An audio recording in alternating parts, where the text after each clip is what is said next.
think the characteristics that you need, or the key characteristics and the fundamental characteristics you need in combat sport, you've got to have a lot of self-belief, you've got to definitely be determined, you've got to be the kind of person who can shut negative thoughts out and focus on, you know, what you can control. You've got to be, like I said, you've got to be dedicated, you've got to be immensely kind of driven in a combat sport, because you're on your own for a lot of the time, and it is you that steps out there on the mat on your own. You've definitely got to be driven. You can't be afraid, even though you might be coming up against someone who you know is very, very good, or is world class at what they might do. You've got to be confident in what you can do. And you've got to be, I suppose probably the most powerful thing for me is that you've got to believe that hard work and determination can beat natural talent on its own, and that's been a massive thing for me. And I know a coach who I respected a long time ago said to me that, you know, skill is very much it's a learned ability to bring about a desired outcome, and that was like kind of when the penny dropped for me, in that although I might not be, or anyone might not be, the most technically gifted or naturally gifted, the penny dropped in that if you work hard, you know, you work harder than the guy who you're facing. If you're training while they're not training, you can kind of, you know, you can overtake them.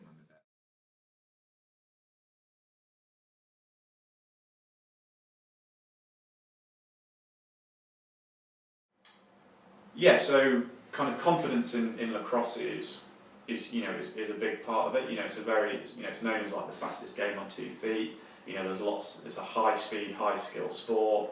It is a contact sport, you know, or we call it a collision sport, because, you know, it's so fast paced. You know, there is that kind of mental kind of warrior attitude around it as well. You know, you've got to be prepared to, you know, kind of get into the thick of it sometimes. So I think confidence can impact all of these different areas. You know, you've got to be confident that you are physically prepared to go out into the field and go toe to toe with someone who, you know, are big physical players. But then you also need kind of confidence in the finer aspects, you know, of passing and catching, and kind of, you know, I think there's confidence at different levels. And obviously with it being a team sport, there's got to be that confidence within the whole squad, you know, confidence in your coach to kind of tell you, you know, best way to go and advise you. You've got to have confidence in your teammates to do their jobs. So I suppose as an individual it's important, because you've got to understand your, you know, where you are yourself, but there's got to be that, like I say, that overall confidence within the squad as well. So yeah, it's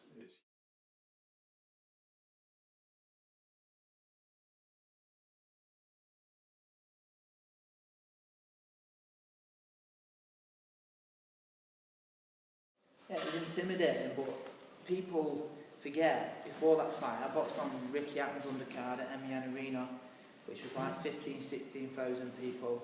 I boxed Takaloo for the WB World title. I was main support to Joe Calzaghe. That was at Millennium Stadium. There's 35,000 people. So they were saying about the crowd and all that. It didn't make much difference. I would have boxed Cotto in front of one person or a million people, and they could have been all on his side. It didn't make no difference. I didn't get no pressure off the crowd, because it's not them that's in the ring. And people were saying, "Oh, I look scared" and all that. I wasn't scared of Cotto, and I wasn't scared of the crowd either. It's just me and him in there. It's not 15,000 Puerto Ricans. It's just me and one man.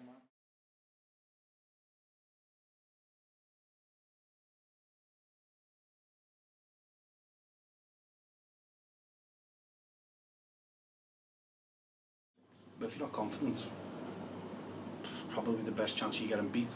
You can never get in a ring when it's a one-on-one combat sport and not be confident in your own ability, because if you it's a recipe for a disaster. That you've got to get in the ring and believe in yourself 100%, no matter who you're fighting, where you're fighting, how much days notice, months notice you've had. You've got to get in there and believe in your own ability, and actually believe you can beat the person in front of you, because if you don't believe that, you beat before the fight even starts.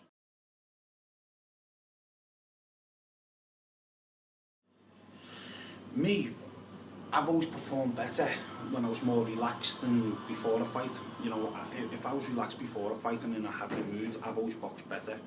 Now, if I was in a tense mood, and you see, I fought bad against Smith, but I fought with aggression instead of with my brain. I like to use my brain in a fight, and I didn't perform well. So if you're in a sport, you've got to be confident in your own ability. You've got to be able to stay relaxed and be in control of yourself, because the minute you lose control of yourself is the minute you lose your foothold in the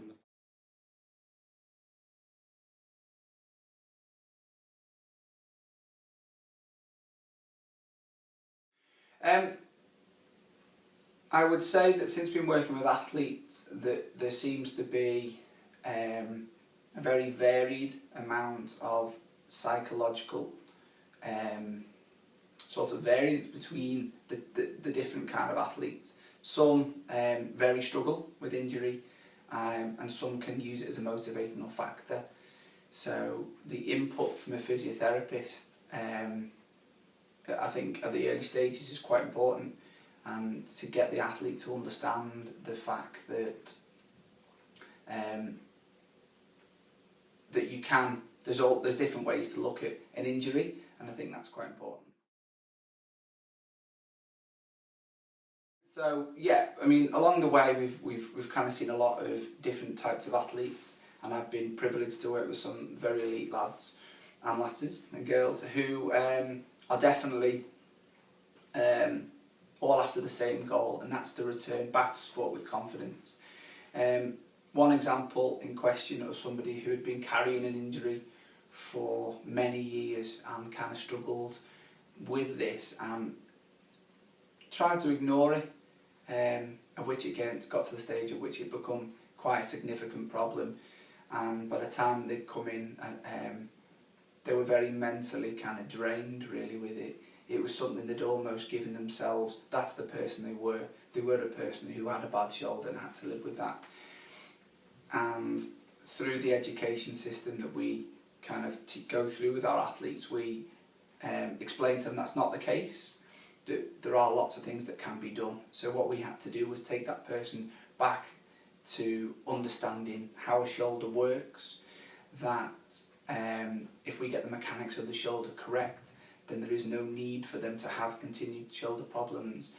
But there wasn't a quick fix, that actually a rehab process is like a roller coaster. There's going to be some really big highs, and there's also going to be some really low lows, and it's to understand that when we're in a high, we understand that potentially there could be a low after it.